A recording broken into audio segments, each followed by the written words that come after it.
Welcome to our YouTube channel sma academy. Sma academy में एक बार फिर से आपका हार्दिक स्वागत है। आज हम बात करने वाले हैं कक्षा 8 के बारे में, यानी कक्षा 8 के मॉडल पेपर यानी साइंस विज्ञान के मॉडल पेपर के बारे में, यानी इम्पोर्टेंट क्वेश्चंस करने वाले हैं जो अभी हाल ही में हमारे एग्जाम्स में जो पूछे जा रहे हैं उनके बारे में अपन बात करेंगे। तो सबसे पहले इसमें लिखा गया है उचित शब्द छांटकर रिक्त स्थानों की पूर्ति कीजिए। उचित शब्द छांटकर रिक्त स्थानों की अपने को पूर्ति करनी है। सबसे पहला क्वेश्चन है, एक स्थान पर एक ही प्रकार के बड़ी मात्रा में उगाए गए पौधों को कहते हैं। बड़ी मात्रा में उगाए गए पौधों को क्या कहते हैं? तो उनको कहते हैं फसल। क्या कहते हैं? फसल। तो इसमें अपने को लिखना है फसल। नेक्स्ट है, फसल उगाने से पहले प्रथम चरण में मिट्टी की रिक्त स्थान होती है। किसकी आवश्यकता होती है? तैयारी की आवश्यकता होती है। किसकी आवश्यकता होती है? तैयारी की। तो इसमें अपने को भरना है तैयारी। नेक्स्ट क्वेश्चन है, क्षतिग्रस्त बीज जल की सतह पर लगेंगे। क्या लगेंगे? तैरने लगेंगे। तो इसमें भरना है अपने को तैरने, यानी तैरने लगेंगे। नेक्स्ट है, फसल उगाने के लिए प्राप्त सूर्य का प्रकाश एवं मिट्टी से पोषक तत्व। इसमें क्या भरा जाना है? पोषक तत्व। पोषक तत्व। नेक्स्ट वाला है तथा जल आवश्यक है। क्या आवश्यक है? जल आवश्यक है। ये रिक्त स्थान की पूर्ति है। नेक्स्ट है, कॉलम ए में दिए गए शब्दों का मिलान कॉलम बी से कीजिए। यानी जो कॉलम ए में जो शब्द दिए गए उसका कॉलम बी से अपने को मिलान करना है। तो वो किस तरीके से करना है? पहला है खरीफ की फसल। तो खरीफ की फसल कौन सी है? तो खरीफ की फसल है धान एवं मक्का। तो इसका ई से मिलान करना है। किससे मिलान करना है? ई से मिलान करना है। नेक्स्ट है रब्बी फसल। तो रब्बी की जो फसल है वो कौन सी है? गेहूं, चना और मटर है। गेहूं, चना, मटर है। नेक्स्ट है रासायनिक उर्वरक। तो रासायनिक उर्वरक क्या है? यूरिया। रासायनिक उर्वरक क्या है? यूरिया। तो तीन को यानी बी से मिला देंगे। नेक्स्ट है कार्बनिक खाद। तो कार्बनिक खाद क्या है? पशु अपशिष्ट, गोबर, मूत्र एवं पादप अवशेष, ये जो है ये क्या है? कार्बनिक खाद है। तो इसको इससे मिलान करना है। नेक्स्ट है निम्न के दो उदाहरण दीजिए। निम्न के दो उदाहरण दीजिए। खरीफ और रबी की फसल के दो उदाहरण लिखने हैं, यानी ये अपने शॉर्ट आंसर टाइप क्वेश्चंस में आएंगे। तो अपने खरीफ की फसल कौन सी होती है? एक तो होती है धान, दूसरी मक्का, यानी दो धारणों की धान और मक्का। नेक्स्ट है रब्बी की फसल। तो रब्बी में गेहूं और चना, ये किसके अंदर आ जाती है? रब्बी फसल में आ जाती है। बात करते हैं नेक्स्ट क्वेश्चन नेक्स्ट, मिट्टी में पोषक स्तर को बनाए रखने के लिए मिलाया जाता है। तो मिट्टी पोषक स्तर को बनाए रखने के लिए क्या मिलाया जाता है? तो खाद मिलाई जाती है। तो इसका राइट आंसर हो जाएगा ब, यानी खाद मिलाई जाती है। नेक्स्ट है फलीदार पौधों की फसल से भूमि में जिस तत्व की मात्रा बढ़ जाती है वह है। तो फलीदार पौधों से नाइट्रोजन की मात्रा बढ़ जाती है। नेक्स्ट है सिंचाई के लिए निम्न में से पारंपरिक तरीका नहीं है। तो पारंपरिक तरीका कौन सा नहीं है? ड्रिप तंत्र पारंपरिक तरीका नहीं है। नेक्स्ट है हार्वेस्ट यंत्र का उपयोग किया जाता है। हार्वेस्टर का किस में उपयोग किया जाता है? फसल कटाई में किया जाता है। बात करते हैं नेक्स्ट क्वेश्चन की, विभिन्न अंतराल पर खेत में जल देना कहलाता है। विभिन्न अंतराल पर तो क्या कहलाता है? सिंचाई कहलाता है। क्या कहलाता है? सिंचाई कहलाता है। हम यानी कृषि क्षेत्र से बिलोंग करते हैं तो हमें पता होना चाहिए, यानी अंतराल में बार बार थोड़े थोड़े दिनों के गैप में क्या करते हैं? सिंचाई करते हैं। बात करते हैं नेक्स्ट, रिक्त स्थानों की पूर्ति कीजिए। केंचुए तथा सूक्ष्म जीव मिट्टी को पलटकर पोला करते हैं, यानी केंचुए और सूक्ष्म छोटे छोटे जीव होते हैं तथा बनाते हैं। क्या बनाते हैं? ह्यूमस बनाते हैं। क्या बनाते हैं? ह्यूमस। नेक्स्ट है मिट्टी को उल्टने पलटने पोला करने की प्रक्रिया को क्या कहते हैं? जुताई करना। जब हम खेत में बीज डालने से पहले यानी उसमें हल चलाते हैं, उनको जमीन को क्या करते हैं? पोला करते हैं, यानी जुताई। नेक्स्ट है फसल को खनिज पदार्थ प्रदान करती है। क्या प्रदान करती है? मिट्टी। मिट्टी फसल को खनिज पदार्थ प्रदान करती है। इसमें आ जाएगा मिट्टी। नेक्स्ट है खरपतवार हटाने को कहते हैं, यानी जो खरपतवार हो जाता है उसे क्या कहते हैं? हटाते हैं हम, तो उसको कहते हैं निराई। क्या कहते हैं? निराई। नेक्स्ट क्वेश्चन है सत्य और असत्य बताना है, यानी निम्नलिखित कथनों पर सत्य ट्रू अथवा असत्य एफ अंकित कीजिए, यानी ट्रू और फॉल्स अंकित करना है। तो पहला क्वेश्चन है शीत ऋतु में उगाई जाने वाली फसलें खरीफ फसलें कहलाती है। ये सत्य है असत्य है? तो ये क्या है? असत्य है। इस पे लिखा जाएगा फॉल्स। क्या लिखा जाएगा? फॉल्स। नेक्स्ट है अच्छी उपज के लिए बुआई से पहले मिट्टी को भूरभूरा करना आवश्यक है। ये क्या है? सत्य यानी ट्रू है, तो इस पे सत्य यानी राइट का निशान लगाना है। नेक्स्ट है उर्वरक से मिट्टी का गठन सुधर जाता है।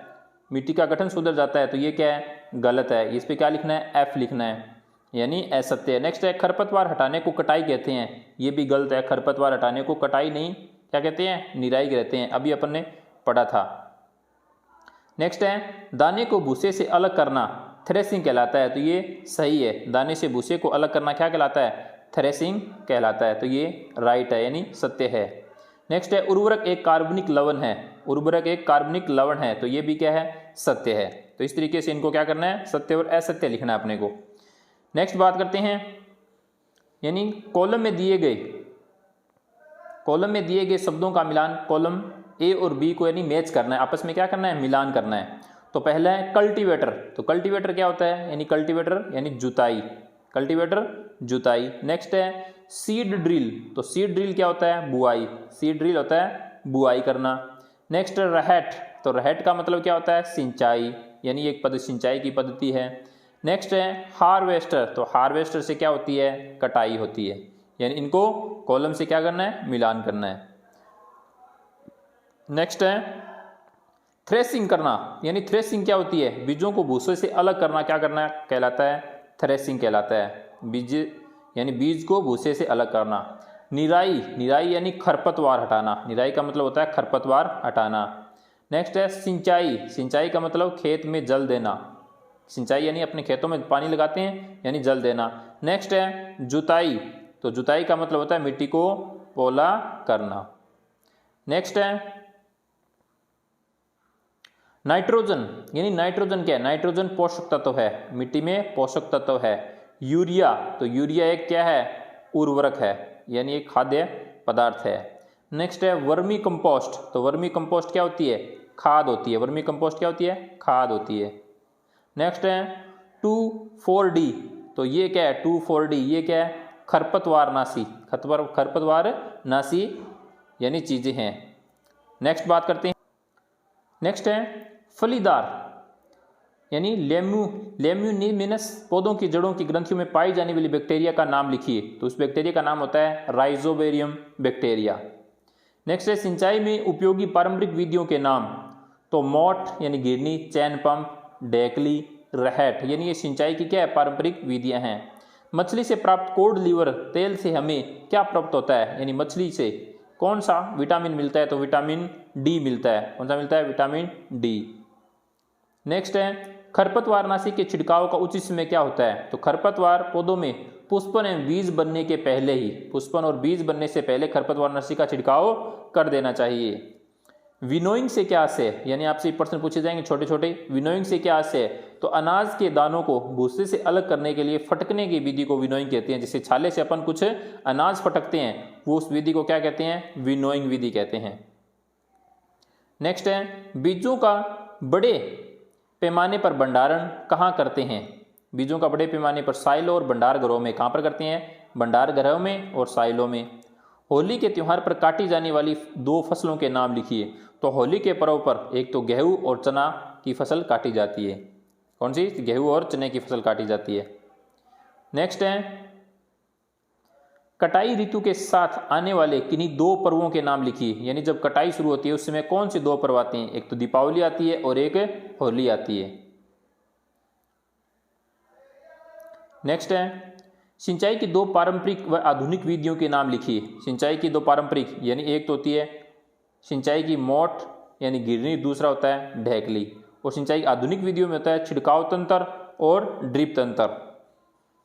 नेक्स्ट है फसलों को कितने वर्गों में बांटा गया है? यानी फसलों को 2 वर्गों में बांटा गया है। एक खरीफ की फसल होती है और एक रबी की फसल होती है। जो खरीफ की फसल होती है यह वर्षा ऋतु में बोई जाती है, जो सामान्यतः जून से सितंबर तक की अवधि होती है। यानी कब से कब तक की? जून से सितंबर तक की अवधि, यानी खरीफ की फसल बोई जाती है। इसमें धान, मक्का, सोयाबीन, मूंगफली, कपास आदि की फसलें आती है। नेक्स्ट है रबी फसलें।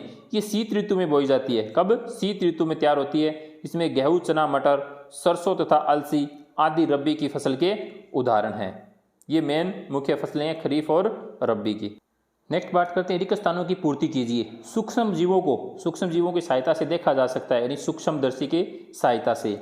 नीले हरे शैवाल वायु से का स्थिरीकरण करते हैं, जिससे मिट्टी की उर्वरता में वृद्धि होती है। तो वायुमंडलीय नाइट्रोजन के कारण उसमें उर्वरता में वृद्धि होती है।